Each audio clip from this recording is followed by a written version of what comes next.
Baik, saudara, untuk Sarawak Semasa, kita bersama Damia Cassandra Manja di studio BRTM Kuching. Damia, silakan.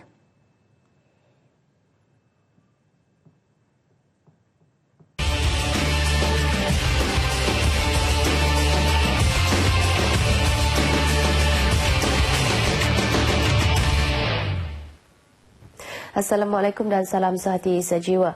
Penguasaan penggunaan bahasa Malaysia dan bahasa Inggeris harus diterapkan di kalangan anak-anak ke arah pembangunan negara. Penggunaan bahasa itu secara meluas akan membuat anak-anak mahir bertutur dalam kedua-dua bahasa tersebut. Menteri Perumahan dan Menteri Pelancongan Negeri Datuk Amar Abang Johari Tun Openg berkata, dengan pembangunan negara yang semakin pesat, ia memerlukan kemahiran berinteraksi dengan negara luar bagi memudahkan segala urusan perbincangan yang melibatkan masyarakat antarabangsa berjalan dengan lancar. Justru dia menyarankan agar Jabatan Pendidikan mempertingkatkan penggunaan kedua-dua bahasa tersebut dalam kalangan pelajar di sekolah bagi mencapai matlamat tersebut. Datuk Amar Abang Johari berucap dalam Majlis Penyampaian Insentif Pendidikan dan Majlis Ramah Tamah Aidilfitri Kesatuan Guru Bumi Putera Sarawak KGBS di Kuching.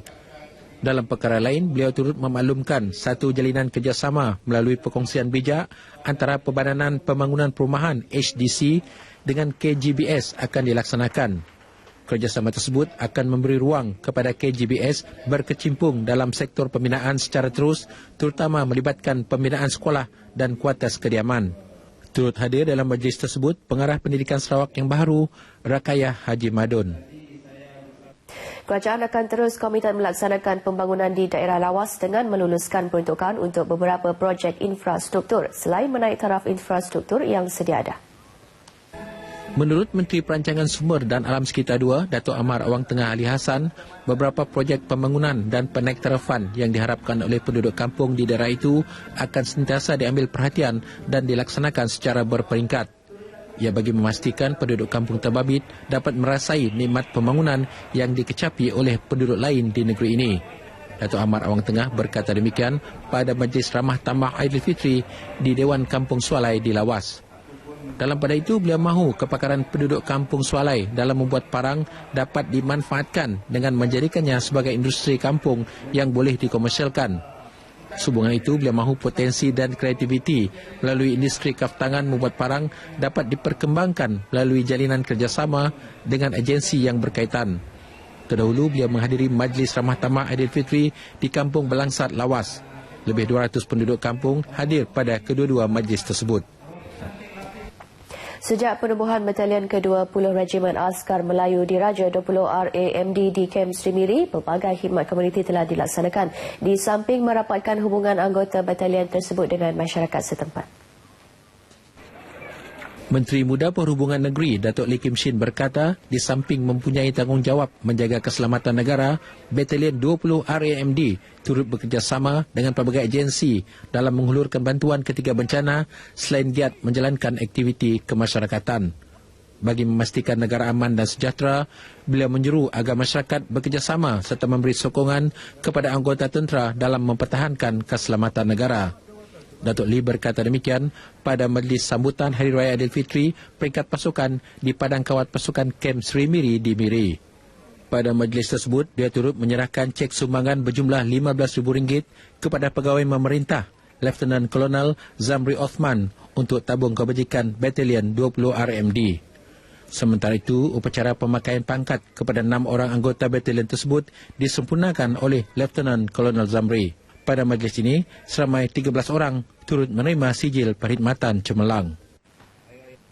Tanggungjawab mendidik anak-anak bukan hanya terletak di atas bahu guru semata-mata, sebaliknya ibu bapa turut memainkan peranan penting dalam memantapkan lagi pendidikan yang diterima, khususnya di peringkat prasekolah.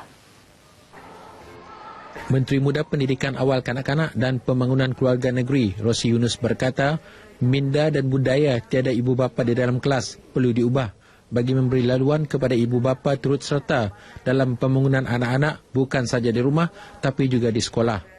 Katanya budaya ini boleh dimulakan melalui sokongan ibu bapa termasuk membantu guru melalui persediaan alat bantu mengajar agar lebih banyak penglibatan ibu bapa pada masa hadapan. Rosi berkata demikian pada Hari Potensi Tadbir Kemas Zon 4 di Miri. Jelasnya program yang dianjurkan itu memberi peluang kepada ibu bapa untuk mengenal pasti potensi dan bakat anak-anak yang boleh diketengahkan dalam pelbagai bidang sebelum mereka masuk ke alam persekolahan sebenar. Hari Potensi itu juga memupuk semangat kesukanan selain membina keyakinan diri kanak-kanak dari peringkat prasekolah lagi. Sebanyak 7 acara dipertandingkan termasuk pertandingan silat gerak 1 Malaysia dan olahraga melibatkan Parlimen Hulu Rajang, Bintulu, Sibuti, Baram dan Miri. Bangunkan perusahaan kecil sederhana di kawasan Pekan Kecil Seboyau secara komprehensif. Itu saranan Menteri Muda Pembangunan Luar Bandar Datuk Julaihi Narawi kepada masyarakat di Seboyau. Katanya ini dapat direalisasikan dengan menggunakan pakai hasil hutan dan produk lautnya sebagai salah satu tarikan ke kawasan berkenaan. Menurut Datuk Julaihi, sudah tiba masanya penduduk di kawasan luar bandar itu mengambil peluang dan kelebihan kemudahan yang dipertingkatkan kini sebagai pendorong menjual hasil dari Seboyau dengan efektif. Ini kerana dengan pembangunan infrastruktur komunikasi dan jalan raya yang menghubungkan Seboyau dengan ibu negeri Kuching, pelbagai produk menarik Pekan Kecil itu dapat dibawa ke dunia luar. Datuk Julaihi berkata demikian pada Majlis Ramah Tamah Aidilfitri di Seboyau yang dihadiri lebih 2,000 penduduk di kawasan itu. Dalam pada itu, beliau yakin Kerajaan Persekutuan akan memberi keutamaan bagi permohonan peruntukan pembangunan zon perindustrian di Seboyau yang dianggarkan menelan kos sebanyak 11 juta ringgit. Pihaknya juga telah mengenal pasti tanah seluas 20 hektar di Bandar Baru Seboyau bagi tujuan itu. Beliau berharap dengan langkah ini akan menyuntik pembangunan perusahaan kecil sederhana PKS di Seboyau yang dijangka akan memberi impak ekonomi kepada lebih 20,000 penduduknya.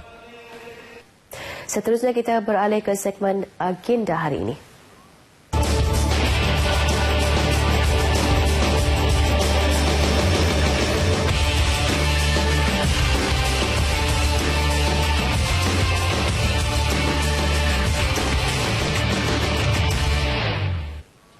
Antara liputan acara dalam agenda hari ini, pada 10 pagi Menteri Pelancongan dan Menteri Perumahan Datuk Ahmad Abang Johari Tun Abang Haji Openg merasmikan program Kuching International Forum on Unity di Hotel Pullman Kuching. Manakala pada 10.30 pagi Ketua Menteri Sarawak Tan Sri Adnan Haji Satem menghadiri Majlis Hari Raya Aidilfitri di SMK Beladin. Akhir sekali pada 8 malam Menteri Muda Pelancongan Datuk Talib Zulkifli menghadiri program Festival Tarian Tradisional Sarawak 2015 di tebingan Sungai Sarawak Kuching. Baik saudara, demikian antara liputan acara dalam agenda hari ini. Dengan itu sekian Sarawak Semasa, dan untuk berita seterusnya kita kembali ke Angkasa Puri bersama Nur Afni. Silakan.